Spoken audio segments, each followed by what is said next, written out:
আজি সমগ্ৰ অসমতে এটা বিপ্লৱ জোৱাৰ হৈছে। টিংখাং সমষ্টিৰ চুকে কোণে আজি প্ৰায় ৭৯টা ৰাজহুৱা অনুষ্ঠান আজি আধাৰিলা হৈছে। তাৰে ভিতৰতে আমাৰ টিংখাং সমষ্টিৰ প্ৰাণকেন্দ্ৰ ৰাজগড় কাষতে থকা এটা ৰাস্তা ১৪ নম্বৰ লাইন বুলি কয়। সেই ৰাস্তাত আজি ভাৰত স্বাধীন হোৱাৰ পিছৰ পৰা আজিলৈকে পকী পথ নহ'ল। এবাৰ সমগ্ৰ অসমতে লগতে টিংখাং সমষ্টিটো উন্নয়নৰ জোৱাৰ উঠিছে। আমাৰ টিংখাং সমষ্টিৰ মাননীয় বিধায়ক তথা অসম চৰকাৰৰ কেবিনেট মন্ত্ৰী মাননীয় শ্ৰীযুত বিমল দেৱৰ উদ্যোগত আৰু অসম চৰকাৰৰ মাননীয় মুখ্যমন্ত্ৰী হিমন্ত বিশ্ব শৰ্মা দেৱৰ সহযোগত আমাৰ টিংখাঙৰ চুকে কোণে উন্নয়নৰ জোৱাৰ উঠিছে। আৰু ৰাজগড়ত আজি এই ৰাস্তাটো পাই আমাৰ গাঁৱৰ লাইনৰ ৰাইজে যথেষ্ট উৎসাহ দেখিবলৈ পোৱা গৈছে। আমি সঁচাকৈ বহুত আপ্লুত হৈছোঁ। এই চেগতে মন্ত্ৰী মহোদয়ক ধন্যবাদ দিব লাগিব, কিয়নো আমাৰ টিংখাং সমষ্টিৰ যথেষ্ট উন্নয়ন হৈছে। প্ৰায় 64টা ডিপাৰ্টমেণ্ট আমাৰ সকলো প্ৰকাৰ উন্নয়ন আমি দেখিবলৈ পাইছোঁ। তাৰে ভিতৰতে ৰাস্তা পথ পদূলি যথেষ্ট উন্নত হৈছে।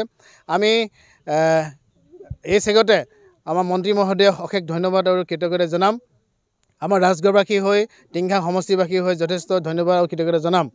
আৰু লগতে সমগ্ৰ অসমৰ তেওঁ এজন সফল কেবিনেট মন্ত্ৰী হিচাপে পৰিগণিত হৈছে আৰু সাংস্কৃতিক ডিপাৰ্টমেণ্টটো বিশ্বজুৰি তেওঁ নাম জ্বলাবলৈ প্ৰয়াস কৰিলে আৰু বিশ্বজুৰি তেওঁ গিনিজ বুকত ৰেকৰ্ড কৰিলে। আমাৰ এজন সুদক্ষ মন্ত্ৰী আৰু বিধায়ক হিচাপে তেওঁক আমি যথেষ্ট আমাৰ সমষ্টিৰ পৰা প্ৰতিনিধিত্ব কৰাৰ বাবে যথেষ্ট আমি উৎফুল্লিত হৈছোঁ। আৰু টিংখাংবাসী হিচাপে আমি গৌৰৱ অনুভৱ কৰোঁ, কিয়নো অসম চৰকাৰৰ তেওঁ কেবিনেট মন্ত্ৰী হিচাপে এজন ভাল মন্ত্ৰী। সেইকাৰণে আমাৰ টিংখাংবাসী হিচাপে যথেষ্ট গৌৰৱ অনুভৱ কৰোঁ।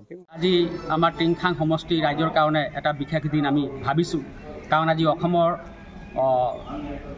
জনপ্ৰিয় আমাৰ মন্ত্ৰী তথা আমাৰ স্থানীয় বিধায়ক বিমল বৰা ডাঙৰীয়াৰ নেতৃত্বত আজি টিংখাঙৰ বিভিন্ন প্ৰান্তত আধাৰশিলা কৰা হৈছে। ইতিমধ্যে আধাৰশিলা কাম সম্পন্ন হৈছে আৰু বিশেষভাৱে আমি পাই আহিছিলোঁ যে এটা আটকধুনীয়া বৈজ্ঞানিক প্ৰযুক্তি থকা এটা আমাক প্ৰেক্ষাগৃহৰ দৰকাৰ।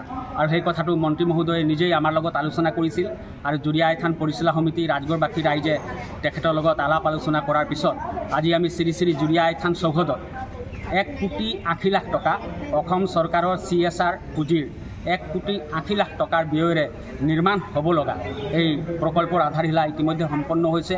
আমাৰ মন্ত্ৰী মহোদয় বিশেষ ব্যস্ততাৰ কাৰণে তেখেত উপস্থিত থাকিব নোৱাৰিলে যদিও তেখেত 10গৰাকী প্ৰতিনিধিৰে এটা সমিতি তেওঁ নিৰ্বাচন কৰি দিলে আৰু সেই সন্মানীয় 10গৰাকী ব্যক্তি আহি আজি আধাৰশিলা সম্পন্ন কৰিছে।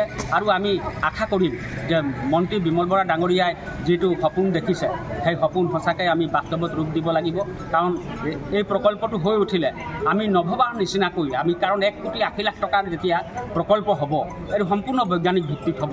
আমি যিকোনো অনুষ্ঠান কৰিব পাৰিম, আমি আলোচনা চক্ৰ কৰিব পাৰিম, আমি ছেমিনাৰ কৰিব পাৰিম, আমি নাটক কৰিব পাৰিম, আমি সভা কৰিব পাৰিম। গতিকে খুব সুন্দৰ এটা প্ৰকল্প। গতিকে আমি ইতিমধ্যে কাম সম্পন্ন হৈছে আৰু এই প্ৰকল্প হৈ উঠিলে কেৱল ৰাজগড় টিংখাংবাসীয়ে নহয়, গোটেই অসমবাসী ৰাইজ উপকৃত হ'ব। কাৰণ ৰাজগড় টিংখাঙলৈ এতিয়া দেখিছে যে আমাৰ আমোলা বিষয়া হওক, যিমান আমাৰ দিছপুৰ, আমাৰ টিংখাং এতিয়া দিছপুৰৰ দৰে হৈ পৰিছে, কাৰণ মন্ত্ৰী মহোদয়ৰ ঘৰলৈ বিভিন্ন আমোলা বিষয়া সকলো আহে। গতিকে তেওঁলোকেও আহি এইখন দেখিব, হয়তো ইয়াত থকাৰো ব্যৱস্থা ভৱিষ্যতে কৰা হ'ব, সুন্দৰকৈ থাকিব পাৰিব। আমাৰ দেখিছে আমাৰ অতিথিসকল, সাংবাদিকসকল বা সাহিত্যিকসকল যেতিয়া আহে আমি ভাল থকা এটা ব্যৱস্থা আমি কৰি দিব নোৱাৰোঁ, কিন্তু মন্ত্ৰী বিমল বৰা ডাঙৰীয়াই এটা তেওঁ সপোন দেখিলে যে ইয়াত এটা আমি কৰিম আৰু আটক ধুনীয়া সুন্দৰকৈ সকলো সমস্যা সমাধান হোৱাকৈ প্ৰকল্পটো কৰিম বুলি কৈছিল। আৰু সেই সপোন আমি এতিয়া বাস্তৱ ৰূপ দিবলৈ গৈ আছোঁ। আজি আধাৰশিলা সম্পন্ন কৰিছোঁ, ভৱিষ্যতৰ দিনত নিশ্চয় এইটো আগুৱাই যাব।